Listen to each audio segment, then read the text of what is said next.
Là aussi, on voit qu'il avait été observateur parce qu'il était sur le tapis de sol du siège avant droit et le levier de vitesse est à droite, bien évidemment.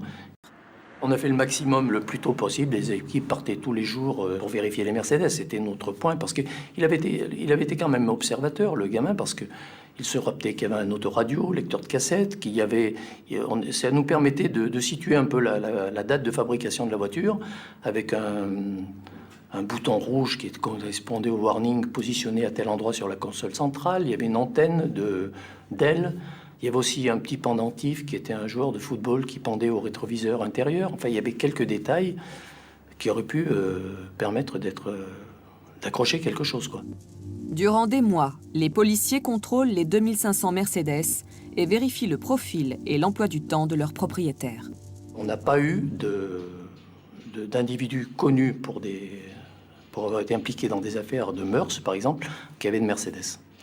Il y en avait, c'était un peu litige. Il y avait des gens connus qui avaient des Mercedes, bien évidemment, qui se trouvaient dans le secteur, qui étaient passés le soir dans le secteur, mais enfin bon, où la couleur ne correspondait pas, où les gens avaient des alibis. Toutes les vérifications qu'on a faites, je vous dis, partout dans le département, n'ont jamais abouti.